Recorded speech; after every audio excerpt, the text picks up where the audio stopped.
Dobrodošli. Moje ime je Dejan Šimić, ovo je Ključ 13. Jedina emisija na svijetu koja odgovara na vječno pitanje što je to ono za ono. U ovoj epizodi ćemo pričati o Volcraftovim alatima, o alatima koji su napravljeni i dizajnirani za nas hobiste.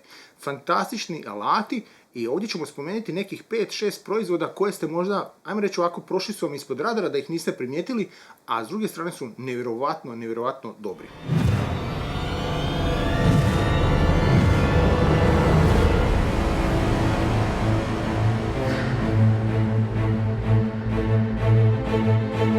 Prvi alat, točnije dva alata o kojima ćemo pričati, to su ovi mali, ajmo ovako reći, prihvat bic, znači da ga stavite na vaš nosač bica i da radite upuštanje u dasku, točnije da napravite pod navodnicima pred rupu i odmah se upustite za glavu vijka.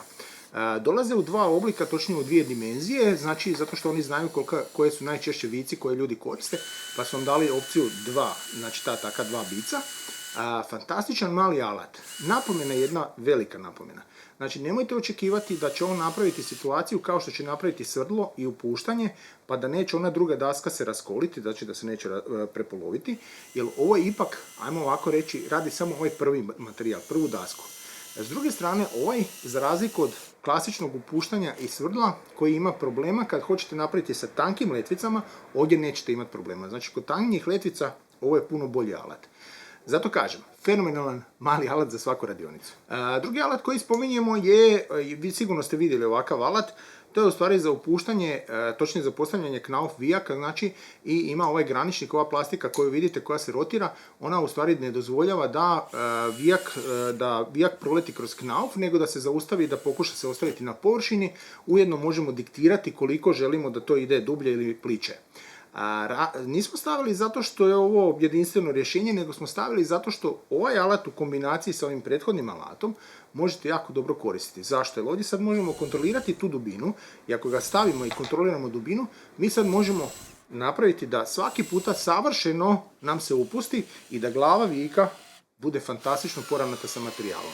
Zato smo stavili ovaj mali proizvod na listu, jer nije samo za knauf, možete ga koristiti za neke druge stvari i u toj situaciji može biti daleko funkcionalniji i bolji.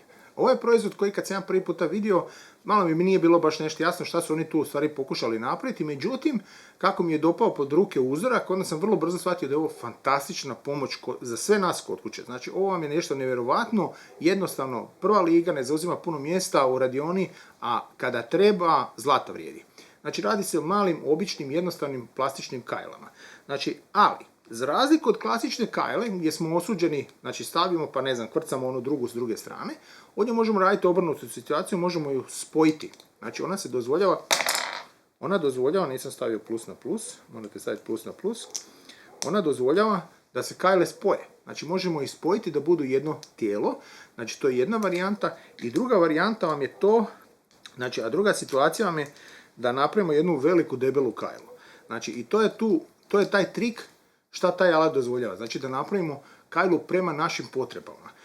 S druge strane, ono što napominjem, fantastičan, mali, jednostavan alatić, nije čak ni financijski skup, može stajati u radionici, 30 komada dobijate u pakiranju, kada vam treba, prva je liga.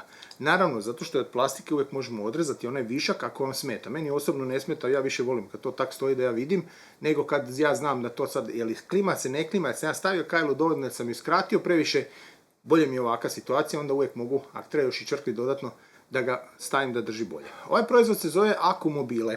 Radi se o sljedećem, ovo je relativno nov proizvod i ajmo reći ovako, na zahtjev velike većine kupaca oni su razmišljali nekako da riješe i da naprave alat u stvari koji pokriva malo više poslova, da ne radi samo jednu funkciju. Ja iz iskustva znam da dosta ljudi ima problema da kada želi probušiti pod 90 da im je to dosta problem i onda uvijek traže ovakve nekakve alate koji će u stvari forsirati svrdlo da ide pod 90 na materijal. Znači, to je jedan od glavnih poslova ovog alata, znači da kad bušimo da svrdlo garantirano stoji 90 na materijal. Međutim, oni su nadogradili, zato što ja zato uvijek kažem da je Volcraft jedina prava hobi tvornica alata, zato što oni se fokusiraju na to da hobistima riješe više problema u jednom alatu. Pa isto tako su riješili ovdje.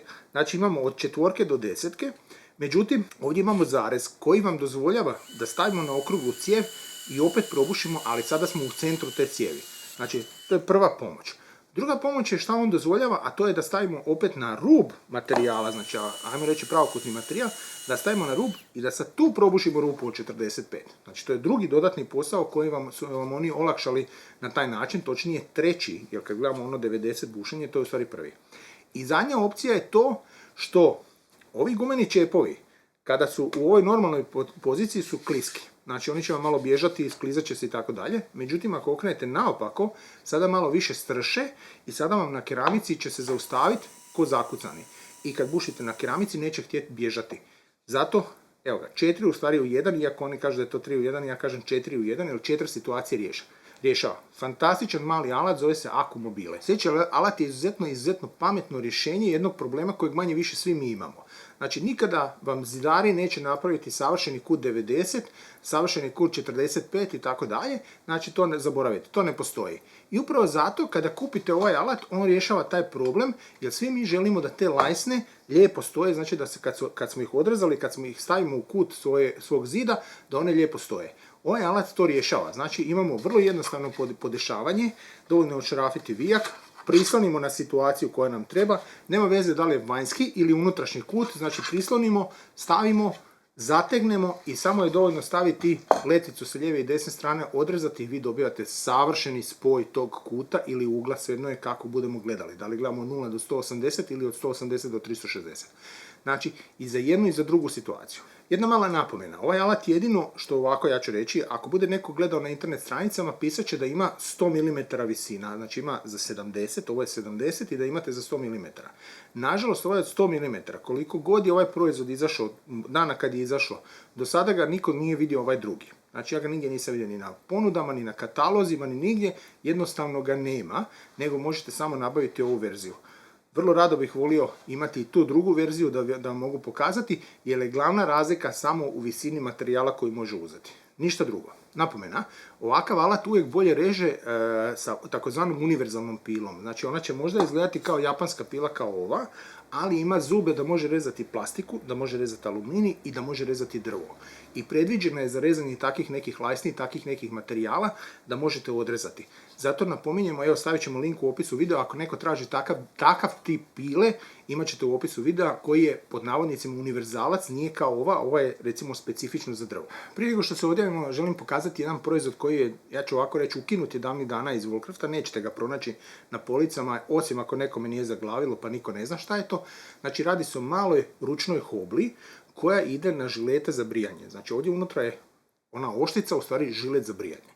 Prednost ovog alata je to što ona nije namijenjena za fosne i takve stvari, nego baš obrnuto za one male osjetljive letvice. Za nekoga ko se bavi pčelarstvom, ovo će vrijediti zlata, zato što ja ovaj alat imam, znači moj otac ima verziju koju je kupio tamo negdje 70-ih, nije njihova, nije Woolcraftova, nego je njemačka, a ja sam se dokupio ove Woolcraftove prije jedno 15 godina. Znači, ovo je nevjerovatna mala pomoć u radioni kad dođe do tih sitnih letvica. Znači, brzo skiniti 45 kut, znači sa letvice, znači da više ne bude oštra, ili to malo što trebamo skiniti, jer ovo nije za skidanje milimetar materijala, nego obrnuto baš ono malo. Fantastičan mali alat, ako ga pronađete negdje da kupiti na tržnicama, buvljacima i tako dalje, pijacima, slobodno ga kupite, jer u većini slučajeva nema se šta na njemu oštetiti, osim ako neko nije mehanički oštetio. Imate jedan vijak, imate pločicu koja drži žilet i to je to. To je bilo sve, hvala svima što ste odgledali do kraja, doviđenja, vidimo se u sljedećoj epizodi.